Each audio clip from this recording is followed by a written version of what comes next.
Hello, everyone out there in podcast land. It's May 8th, 2020, 7:43 p.m. And I just want to say thank you for tuning in. Um, it's a Friday, a lovely Friday. And earlier today, it started off with the weather being so perfect.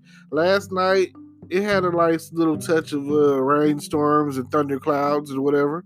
But that didn't do anything but calm us down because I slept for the most part pretty good. It's always good to get that good sleep, even if it's spurts. Like, I just can't stay asleep at night.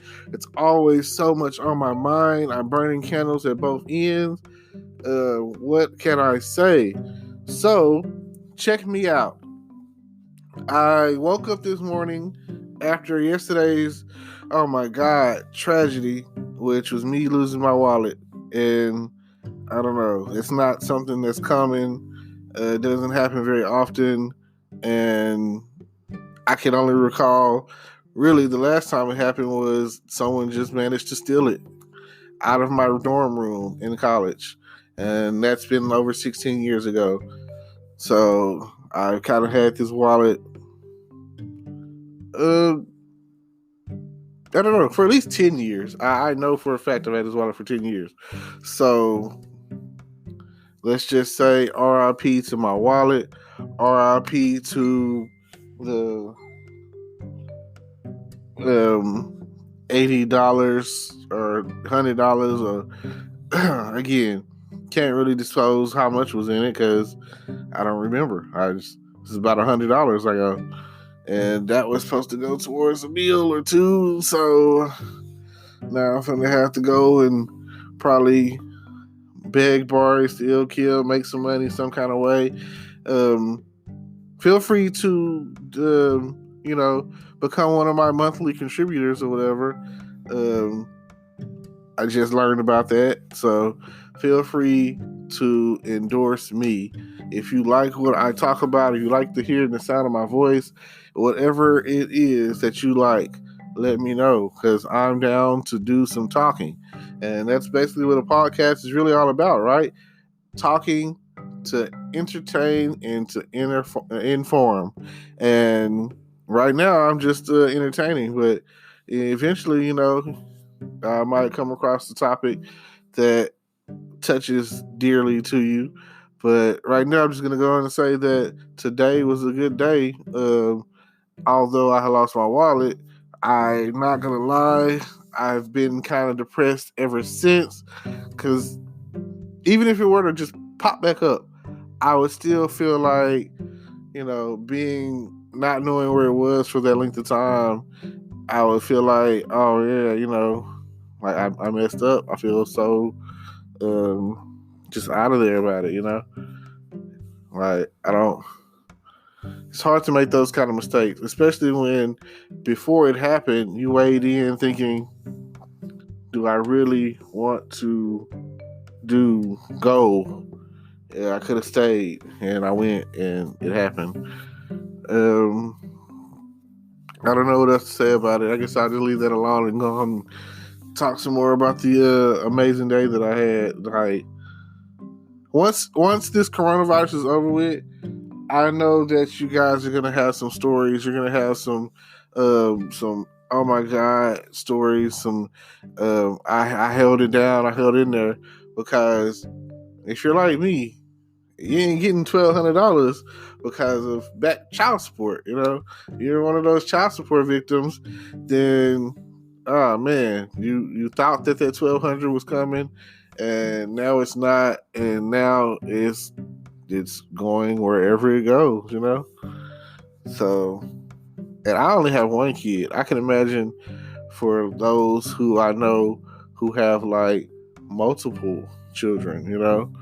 So keep it, whatever. Now, think of it like this.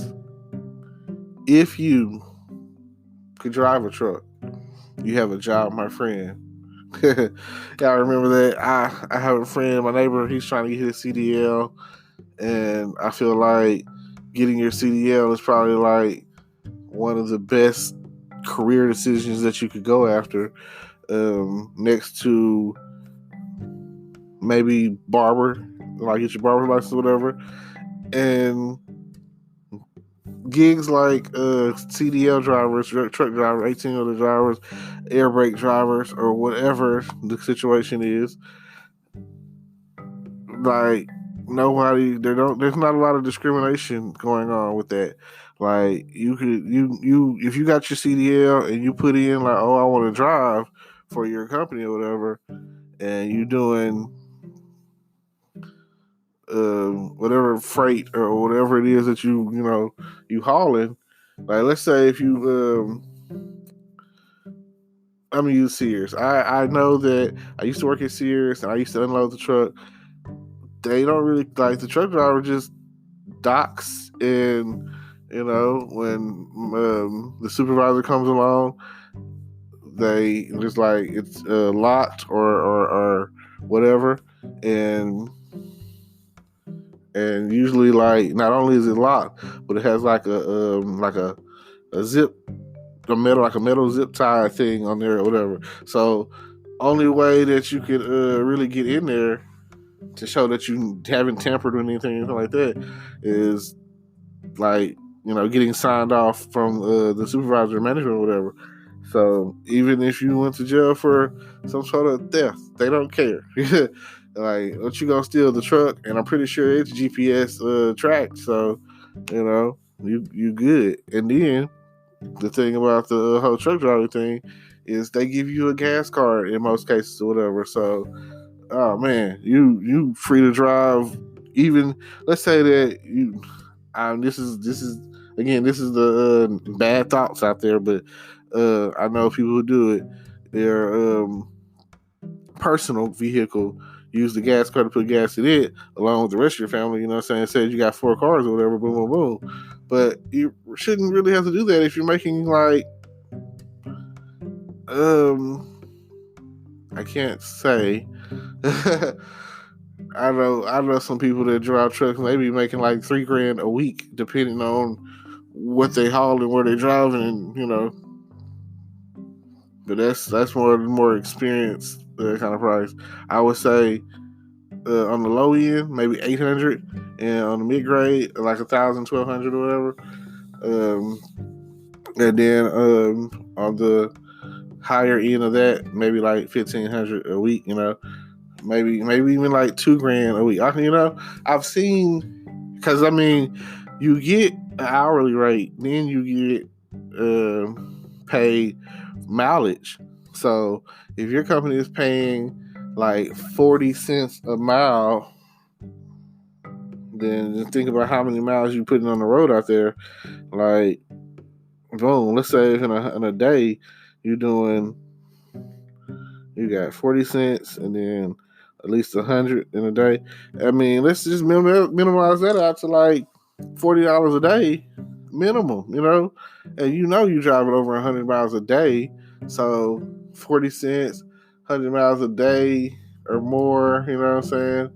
It's like, that could be like easily $100 in a day just in traveling, you know what I'm saying? Just in mileage.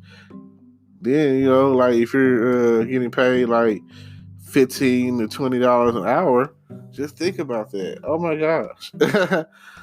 So that's like, yeah, that's like $100. That's $500.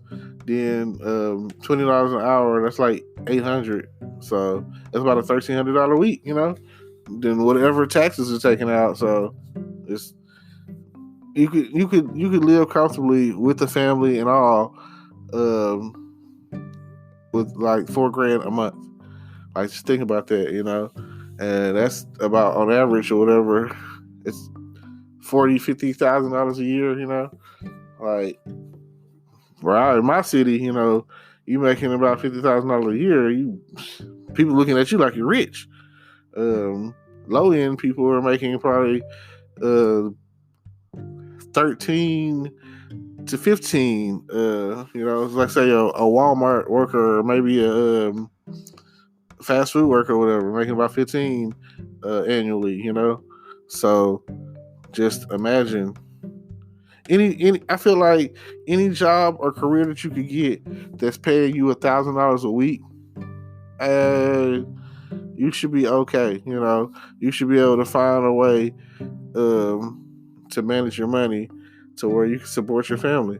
Then let's say if you're married and your wife is bringing in like 30,000, 50,000, whatever, depending on what her career is. Let's say she's a nurse and or a social worker or something like that, and getting paid like $13 to $15 an hour, and you know, overall those added incomes together is like somewhere in the $80 to $100,000 range.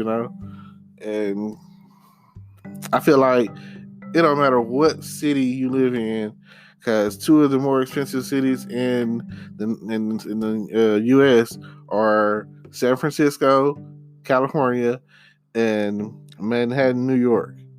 And like if you could manage, if you have six figures a year coming into your household, that's what you're making. Then you can still afford the prices of real estate because that's what makes it more expensive. The cost of living is more. So if you can afford that, you good. I mean, hey, who wants to be a millionaire, right? I do. I personally feel like financially, when it comes down to it, money is it's gonna solve all of my problems. Only thing that can't be solved from a financial standpoint is that supersedes your finances is your health.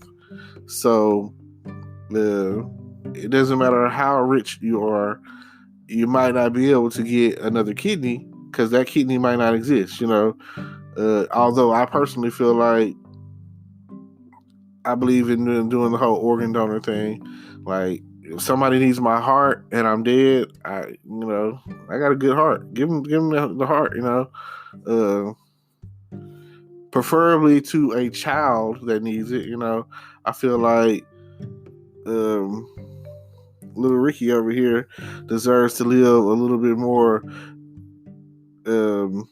as a 12-year-old than somebody who's like 50, 60 years old trying to keep living or whatever, unless their role in life is something drastic. But I mean, you never know what little Ricky could do or could be. He could, but like I say, he's just a child, so give him a chance.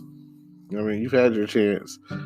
If you made it to like or almost retiring age and your heart is starting to give out, that's just old age. That's what's supposed to happen. And the question is, like, did you take care? Was you smoking cigarettes or doing drugs, or what were you doing to accelerate the process and drinking and whatever? And then they were gonna like, what were you doing to make like, here I am, I'm 36, so I'll be lucky to make it another 14, 20 years. I don't know. I come to terms with my mortality years ago, so you never know. I've seen people who've gotten hit by cars. I've seen people that just passed out in the street because they was out in the heat too long, or didn't hydrate themselves or whatever, or someone may had a brain aneurysm or they had a stroke. Like, these things are real. It's real things. Like, you never know what could happen. And right now, the country is on panic mode, and like, one of the main things that happens when we go on panic mode is drinking. And I could kind of get down with that. I don't mind drinking or whatever, but I'm not like a drinker like that anymore. And then plus, like, for me to really want to drink, it'd have to be like a function, or have to be amongst friends, and I need the liquid courage or whatever to maintain. So that would really only be the only reason that I would just find myself wanting to drink. Like, you drinking by yourself, no matter if you're a Scotch drinker or whiskey or whatever the case may be.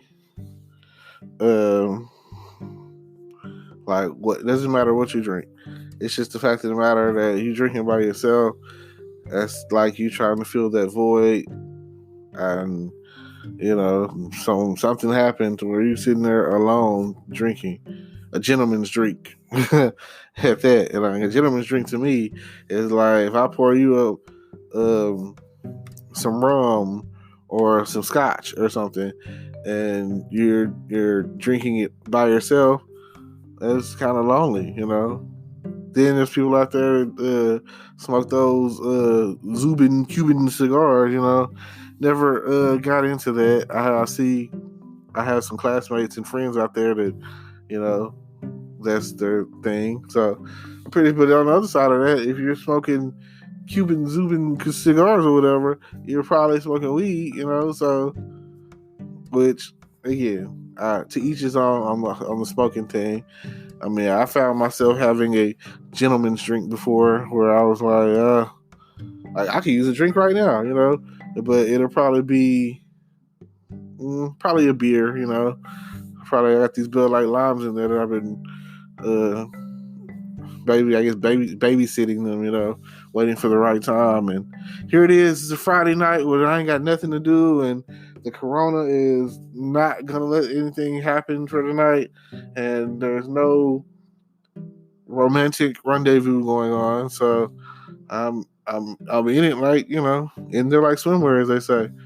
So, but on a more serious note, I'm gonna say this. I have stuff in my description that you might want to check out. I also like for you to, comment and like and whatever, share. I'm definitely trying to get like this. I'm trying to make this a movement.